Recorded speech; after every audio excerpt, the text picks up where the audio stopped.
Hello, hello, hello. Welcome to the encounter. This is a wonderful day, the day that the Lord has made, the day that we should be glad and rejoice in it. So, I have a question for you. Do you believe that everything happens for a reason? What do you think when something happens to you? Do you think it happens for a reason? Today, I want to tell you a story of why I believe everything happens for a reason. Okay, let me take you back to the year 2021. 2021, when I traveled back to Kenya for my brother's wedding. I tell you, that was one wonderful, amazing wedding. I had fun, I enjoyed myself. Big up to my brother Edwin and my in-law Charity. That was a beautiful wedding. I had fun, I enjoyed myself. I think even to some point I was enjoying myself more than the bride and the bridegroom. I don't know, but yes, so I booked my ticket, my round trip ticket from the States to Kenya. Then this was during the COVID era, so you had to have your COVID test, whether you are vaccinated. You had to have your vaccination certificate and get your papers ready. So to cut the long story short, I had my everything ready. I was excited to fly out, and guess what? Ta-da! I had the bride's wedding gown. Yes, with that. So I was excited to get there and have fun and enjoy the wedding. So I flew out, got there, got the wedding preparations, and I'll put up some pictures and you'll be able to see how wonderful that wedding was. So it was a beautiful time, and then it was, time to come back. And now this is where I believe everything happens for a reason. So after the wedding, everybody else was still having fun back home. They were still enjoying, and it was time for me to fly out. And I remember my siblings were still engaged with a few activities. Yeah, after wedding, clearing stuff, meeting people, getting to analyze how the wedding was. So I had to fly out, see myself off. That's what people say. Have a pleasure, see yourself off. So I had to see myself off, and I remember I had to go with some few of them to the next immediate airport, whereby I would fly from Eldoret to Nairobi. So they took me to Eldoret International Airport. That was my first time in Eldoret International Airport. So I flew out from Eldoret to Nairobi by myself, and then the next day, my cousin, one of my cousins, had to drop me to the airport.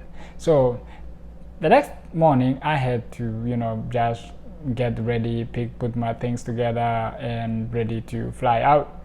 My flight was for 12 at night. Yeah, I believe it was for 12 at night.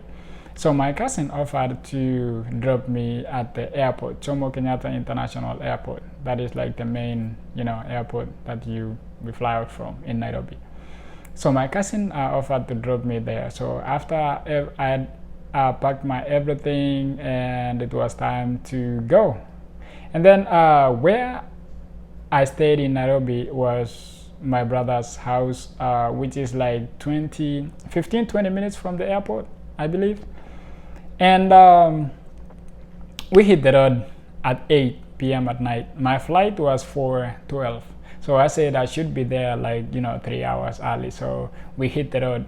And then one surprise, we ran into traffic. There was a construction going on somewhere. And then I think there was a wreck or an accident somewhere. And then we were stuck in traffic for a long while. It was a minute. It took a minute. And at this time, it's night, and this is the city. And I have some suitcases with me in the car, and I'm here seated in the traffic, but I'm not worried because I knew, like we still have time. We left early. We have like 5 hours, 4 hours to make it to the airport. So I was like, this is just a short distance. So we sit there pretty cool, relaxed, waiting for the traffic to open up. I didn't even contemplate trying to find other means. Of course, we had some few motorbikes around, but being night and being the fact that it's traffic and everybody's out there, you don't know what's going on out there, so you don't want to get out of the car and use the motorbike. So I consulted myself, like, we still have time. Time passed by. 1 hour, 1 hour 30 minutes, going to 2 hours, and now it's like, now this is madness, and at some point I thought of, or maybe I could just catch a motorbike and drive, get there. And I was like, every time you think of that, the traffic opens up a little bit, it seems to be moving, which consulted me, like, I still have time. And I was like, let's just wait and be patient. Guys, 1 hour went to 1 hour 30 minutes, went to 2 hours, now going to 3 hours. Now I am within 1 hour of the time that I was supposed to check in, and it was still chaotic outside. I couldn't even leave. You can go back, and I would see some people distressed and everything. I was not the only one, of course, going out, so we had a lot of people trying to make it to the airport, some people trying to make it to their homes after work. And we sit pretty in the traffic and waited and waited and waited until it was, I could see the entrance to the airport.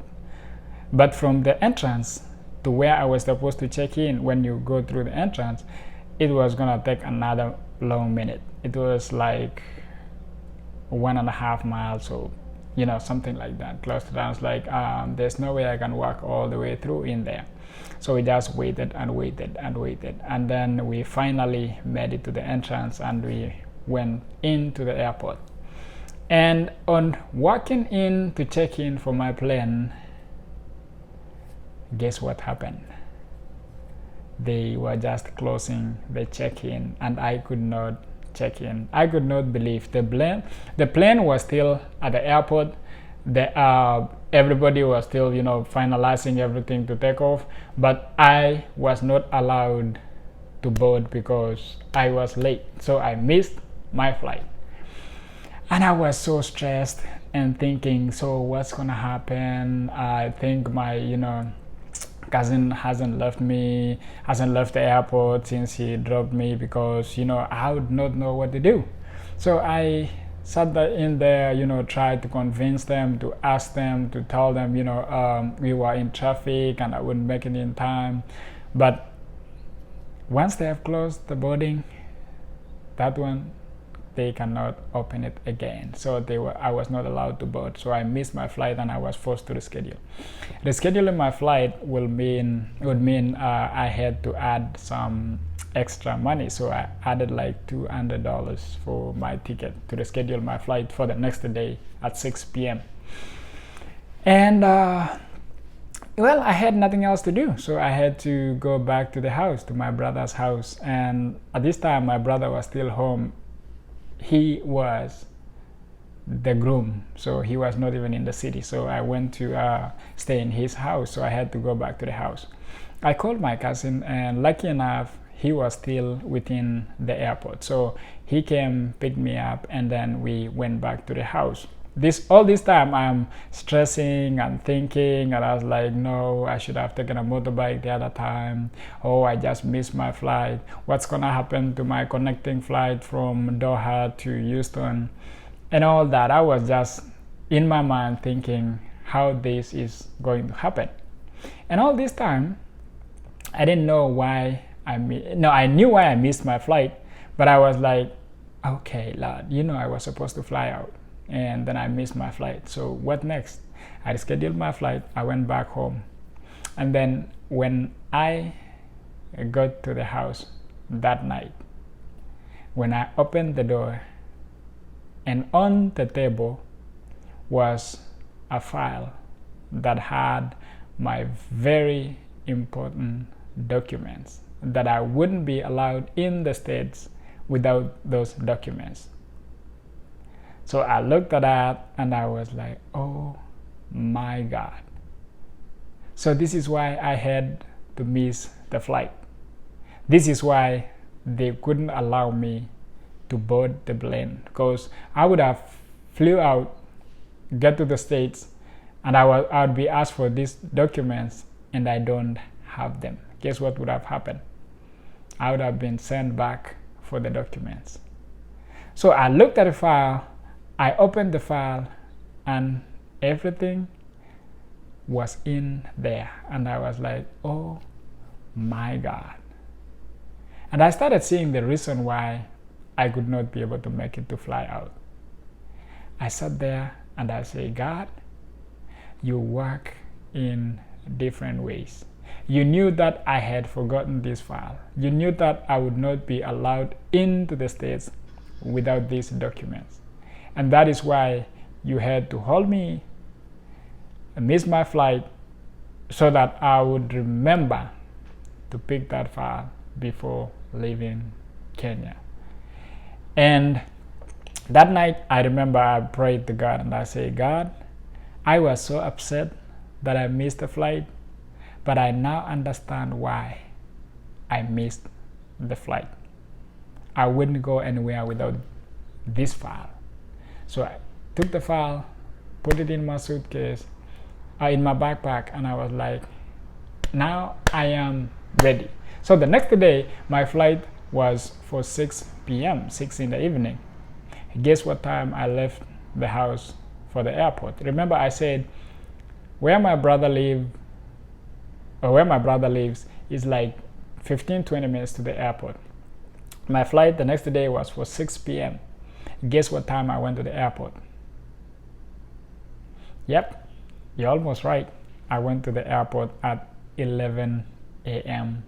in the morning. I was like, I better spend the rest of the day in the airport waiting to check in and fly out, because this time I was ready. I had everything with me. And after that incident, I realized that everything that happens in our lives happens for a reason. I believe that everything that happens in your life happens for a reason. Sometimes we question a lot of things. We question everything. We be like, why me? Why this time? Why now?